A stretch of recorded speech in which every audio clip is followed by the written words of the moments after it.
Snow at Heaven's Edge. Chapter 12. There was no reprieve for either fighter.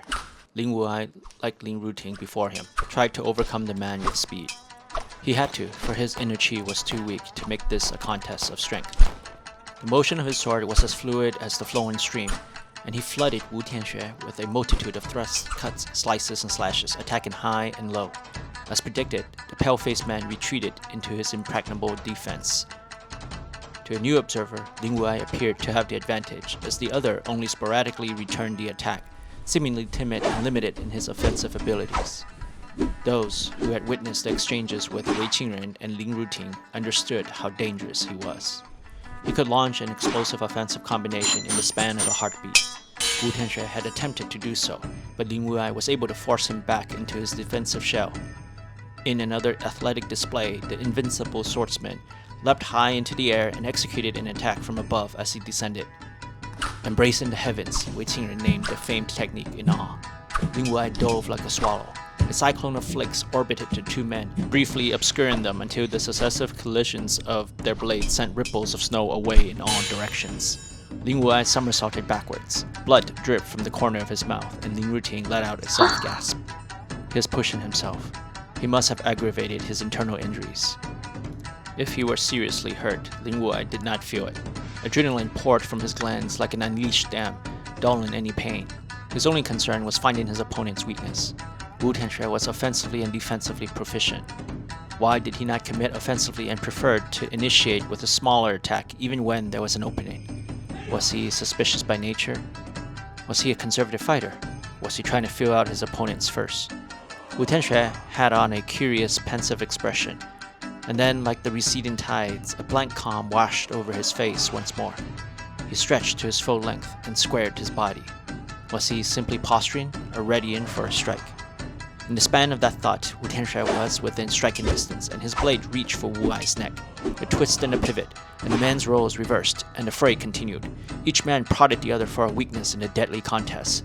The swordsmen danced across the open street with occasional bursts of acrobatic aerial maneuvers. They locked swords. For the first time, Lin Wuai had a glimpse of the man's peculiar eyes.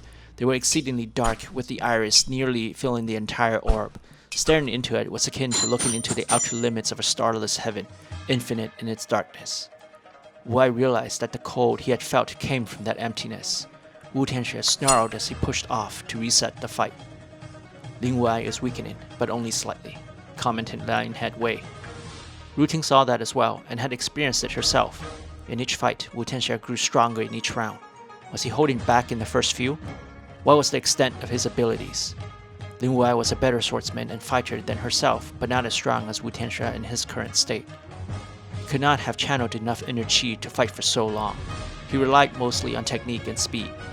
Why hadn't the pale-faced man overcome him with another display of power? The swordsmen separated, only to collide again repeatedly like raging bulls. With each engagement, the figures blurred as flashes of cold, indifferent lunar light bounced off the back of their blades. Both men were slowly losing power and speed, but did so at a different rate. Lin Wuai was tiring much faster, though he appeared the more skilled of the two. As the fighters parted again, Wuai had drawn blood from his opponent. A red line cut across his chest and parted the smooth white fabric of Wu Tianxue's garb. The open shirt flapped in the night air, displaying the ivory skin underneath. Lin Wuting noticed none of this, as her eyes and heart never left her husband. Blood dripped, drop by drop, from the corner of Wu Ai's mouth to the ground. He incurred an internal injury as he gave his opponent an external wound. The worried wife looked tentatively at the other man. The cut was long but not deep. Her husband was more capable than that unless he had sacrificed power for speed. Wei Qingren was unsuccessful with his limited but powerful attacks. She was more skilled but focused on the precision and speed of her cuts. Neither was successful. Wu Tianxue overpowered them. Had it not been for her husband's early intervention, she would be in the same state as the hulking general. Lin Wuai stood with his left flank slightly open. Wuting knew its meaning. He had wanted to overwhelm Wu Tianxue with his speed, but his previous injuries slowed him. She slipped her sword from its scabbard and stepped next to her husband. Tang Ming narrowed his eyes and made an inaudible sound. They intended to overwhelm Wu Tianxue's strength. Their attack was viciously fast. Even Taming missed large portions of their movements, but he did not fail to appreciate their skills. The dual swords flew like twin tornadoes that surrounded, enveloped, and pounded Wu Tianxue. As Lin watched, he understood why so many in the martial world said that the swords of the immortal was the most beautiful yet most difficult of all styles. It was the epitome of trust and the complete joy of surrender, pure and divine, and evoked the same jealous yearning and petty envy from observers as transcendence from mortality would. "They have him trapped," said Lionhead, with a little more life in his words, though he is still in no condition to interfere. "To enter the fray now would disrupt the flow of their attack," said Ming, who was enraptured by the swordsmanship on display. He had no interest in entering the fight. Exchanging swords with someone like the strange swordsman added little to his ambitions. A large boom sounded, and a tall wave of snow erupted and pelted everyone. Wu Tianxue's inner chi was immense, and he exerted it to force back the Lin couple. A number of cuts decorated his body, and yet he was still standing. His breathing never changed. It was still very slow, so slow, in fact, that one might forget that he even breathes. "I see. Now you interest me. You are their champion." "Fittingly so. Every age has a hero. But I am a god." "You still bleed," Wuai said. Wu Tianxue nailed his eyes with displeasure. He turned his gaze from one Lin to the other, and then darted forward. As the Lins dropped to a defensive guard, Wu Tianxue brought his sword down and drew up a small blast of snow and ice. They pivoted to avoid the splatter, and in that instant, when all eyes focused on the incoming attack, Wu Tianxue disappeared. Wu Ting's sword still vibrated from its last contact with Wu Tianxue's, and gave off a soft but noticeably incessant ring. She tapped a finger on her blade to stop the ringing and sheathed her blade. Her sword hand remained numb. Lin Wuai recovered a small package that had fallen from his breast pocket. Wei Qingren rambled about the need to capture or kill the pale-faced swordsman now that he was on the retreat, but none of his soldiers dared move. The Lins ignored the general's mad stare as they headed to their room with Feng Xiaoyan following behind. Lin Wuai dropped his sword and the small package on the floor once they were inside and vomited blood.